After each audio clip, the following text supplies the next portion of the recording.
Les 5 erreurs des femmes en amour et dans le reste de leur vie. Bonjour à toutes mesdames, j'espère que vous allez bien, j'espère que vous êtes au top. Moi je suis ravie de vous retrouver dans cette nouvelle vidéo. Et si vous ne me connaissez pas encore, je suis Brenda Boukris, ton experte en amour et en relations hommes-femmes, spécifiquement pour vous mesdames, pour vous apprendre à devenir de véritables femmes fatales, des femmes d'exception, c'est-à-dire des femmes qui ont confiance en elles, mais qui sauront également comment s'aimer, trouver, séduire et garder les hommes qui leur plaisent, mais surtout les hommes qui te méritent. Et dans la vidéo d'aujourd'hui, on va voir ensemble quelles sont les 5 erreurs que font les femmes en amour et dans le reste de leur vie. On en parle tout de suite et c'est sur Attitude Séduction. Faut bien que tu comprennes quelque chose. La seule chose aujourd'hui qui te sépare de tes rêves, c'est tes peurs. Le travail paie toujours. Ton ambition sera toujours plus forte que tes peurs. La séduction, c'est pas un physique. La séduction, c'est un mindset. Je m'appelle Brenda Boukris. Et tout ça, je vais faire en sorte de te l'apprendre.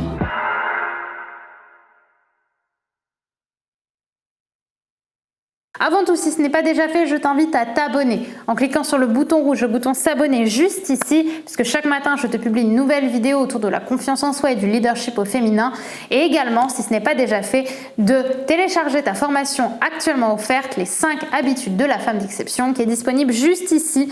C'est probablement pour une durée limitée, alors je t'invite à la télécharger rapidement avant qu'elle ne disparaisse. Maintenant, entrant dans le cœur du sujet, quelle est la première erreur que je vois souvent chez les femmes en amour et dans le reste de leur vie? C'est de prioriser des personnes qui ne l'ont pas mérité. Ce que je veux dire par là, ça va être de mettre une importance capitale dans des personnes qui peut-être que vous admirez probablement, mais qui n'ont pas mérité cette importance-là. N'oubliez pas que personne ne mérite d'être sur votre piédestal pour l'instant. En tout cas, c'est quelque chose qui doit se mériter. L'amour que vous allez porter aux gens doit être quelque chose qui se mérite, en tout cas, si c'est un amour qui va être un amour totalement désintéressé. Vous avez le droit, et c'est important, d'être dans l'amour des autres. Pour moi, c'est très important. Par contre, ne priorisez jamais, ne faites jamais passer avant vous des personnes qui ne l'ont pas mérité. Ça, c'est une erreur catastrophique qui va vous empêcher, dans votre vie amoureuse comme dans votre vie personnelle, de faire les bons choix et malheureusement, vous aurez beaucoup de regrets. La deuxième erreur que je vois aussi régulièrement, ça va être de se dire qu'on sera heureuse quand il se passera telle chose dans votre vie. En fait, il faut bien comprendre que la projection, la vision, ce sont des choses qui sont importantes. Mais tant que vous direz plus tard je serai heureuse, quand il se passera ça je serai heureuse, plus en fait vous allez toujours décaler et créer cette mauvaise habitude avec le cerveau, décaler vos intentions et décaler ce qui vous plaît vraiment dans votre vie et ce qui pourrait vous rendre heureuse en fait sur l'instant présent. C'est en étant heureuse sur l'instant présent et en étant heureuse dans cet équilibre de ce que vous allez vivre dans ce moment précis, que vous pourrez trouver la force nécessaire et l'ambition nécessaire pour accomplir des objectifs sur le long terme. C'est important d'avoir des objectifs encore une fois, mais l'erreur à ne pas faire, c'est imaginer qu'on sera heureuse quand on aura atteint ces objectifs. Là, ça risque d'être très contre-productif puisque dès maintenant, vous avez le pouvoir d'être heureuse, il vous suffit d'être responsable et d'agir. Rappelez-vous, le bonheur, c'est un état d'esprit. C'est déjà être dans la gratitude de qui vous êtes. Et bien évidemment, on a le droit d'être triste à certains moments de sa vie.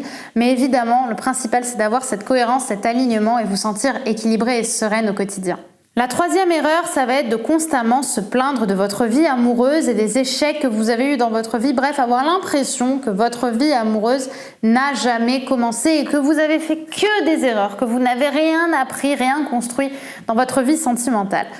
Attention mesdames, commencez à se dire que on n'a rien accompli dans sa vie, c'est la première étape de l'auto-sabotage. Peut-être que vous avez l'impression que vous n'avez pas atteint les résultats que vous cherchiez, mais dans tous les cas, vous avez avancé, vous avez grandi dans votre vie et vous avez eu des expériences. Pour moi, on évolue non pas par la pure théorie constamment, mais par l'expérience. Une expérience vaut 1000 théories. Plus vous allez agir, plus vous allez avoir des expériences dans votre vie sentimentale, plus vous allez apprendre. Et peut-être qu'en effet, vous n'avez pas eu le couple de vos rêves, vous n'avez pas eu l'homme de vos rêves, mais ce que vous avez eu, ce sont des apprentissages, des expériences de ce que vous voulez, de ce que vous ne voulez plus. Et c'est avant tout en se contentant déjà de ce que l'on a eu et en réussissant à travailler sur ce que l'on a eu qu'on va pouvoir construire quelque chose de plus beau plus tard. Mais si vous avez une fatalité à vous dire que vous n'avez jamais rien accompli dans votre vie amoureuse, que votre vie amoureuse c'est toujours de la merde, qu'à ce moment-là vous rentrerez dans un cercle vicieux qui fera que dans tous les cas vous ne serez pas attirante. Tout ce que vous avez vécu dans votre vie amoureuse, dans le bon comme dans le pas bon, ça vous a appris des choses. Donc mettez-moi par commentaire j'ai eu des apprentissages. Mettez-moi ça par commentaire et comme ça je saurai déjà que vous avez vu cette vidéo jusqu'à présent et que vous avez compris que peu importe la vie amoureuse que vous avez eue jusqu'à présent, c'est le cas de le dire, vous avez appris des choses, vous avez eu des expériences et c'est ces expériences qui font que vous êtes la personne que vous êtes. Et vous ne serez pas devant cette vidéo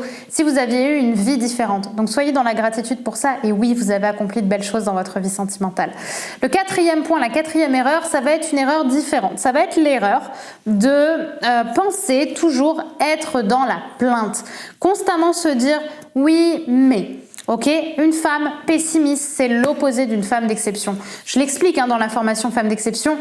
Le point principal d'une femme d'exception, c'est son optimisme, c'est sa joie, c'est sa capacité à agir. Mais pour avoir sa capacité à agir, il faut justement avoir ce mindset de femme qui a cet optimisme, cette joie. Si vous êtes constamment dans la plainte, dans le oui mais ma vie est dure, oui mais voilà, je n'ai pas le droit d'avoir ça, ma situation est compliquée, je ne sais pas quoi faire.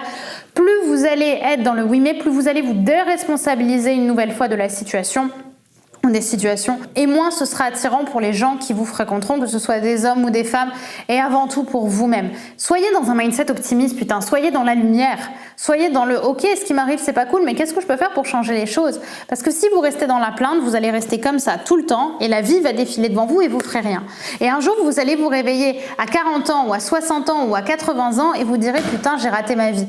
Parce que vous n'aurez pas agi, ou du moins vous n'aurez pas essayé d'agir. Moi, je vous demande pas de réussir, je vous demande d'essayer. Et vous verrez, ça va tout changer. Enfin, la cinquième erreur, c'est s'auto-saboter et ne pas se sentir capable. Là aussi, ça rejoint un petit peu ce qu'on s'est dit dans la première partie, c'est cette idée de je ne suis pas capable parce que je n'ai pas ce que cette personne a. Lorsque vous voyez vos modèles, lorsque vous voyez les femmes qui vous inspirent, ce sont des femmes qui ont eu des échecs, tout comme vous, et ce sont des femmes qui ont eu des challenges. Mais la différence entre elles et vous, c'est pas tant les expériences que vous avez vécues, c'est le mindset que ces femmes ont eu par rapport au vôtre. Alors que ces femmes, elles vont pas avoir ça de la même façon. Ces femmes, elles vont voir les choses différemment. Elles, quand elles ont un challenge, elles se disent pas merde, ma vie est nulle, j'ai raté. Elles vont se dire ok, j'ai raté, j'ai le droit de pleurer parce qu'on est toutes émotionnelles et on a le droit de vivre ces émotions. Mais comment est-ce que je peux faire pour changer ma vie? Comment est-ce que je peux faire pour agir différemment et atteindre mon objectif? La persévérance est la clé, ok? Optimisme, persévérance. Sans optimisme, il n'y a pas de persévérance. Donc soyez toujours dans ce mindset, comme je vous l'ai dit tout à l'heure, d'être dans l'optimisme, parce que c'est l'optimisme, encore une fois, qui va créer chez vous cette persévérance d'agir et vous faire aller sur le même chemin des femmes que celui des femmes que vous admirez. Donc soyez pas dans la plainte, soyez pas dans le j'abandonne, parce que dans ce cas-là, vous n'arriverez jamais malheureusement à faire grand-chose. À un moment ou à l'autre, vous allez agir et je vous sais capable d'agir, donc prenez le pouvoir. Voilà mesdames, c'est ce que j'avais envie de vous dire dans cette vidéo. J'espère que vous aurez compris le plus important, à savoir que vous êtes des femmes d'exception quand vous êtes dans l'action et dans la responsabilité. Je vous sais capable de tellement de choses. Maintenant, n'oubliez pas que nous sommes à J-3 de la sortie de votre formation Femme d'exception. Celle-ci sort après-demain, dimanche 4 octobre. Si vous saviez à quel point je suis excitée de pouvoir vous la proposer, de pouvoir vous en parler, quel bonheur, mon Dieu, quel bonheur de pouvoir enfin vous donner les clés de la femme d'exception à travers toute cette formation et toutes ces vidéos, puisqu'il y en aura quasiment 100, qui vont vous aider à vous transformer et à évoluer pour avoir le mindset de la femme d'exception tel que vous la définissez, avec des valeurs positives tout en ayant cette joie et ce bonheur de vivre. Donc n'hésitez pas à me dire par commentaire si vous avez hâte et en attendant, je vous dis à demain pour une nouvelle vidéo. Bye bye mesdames.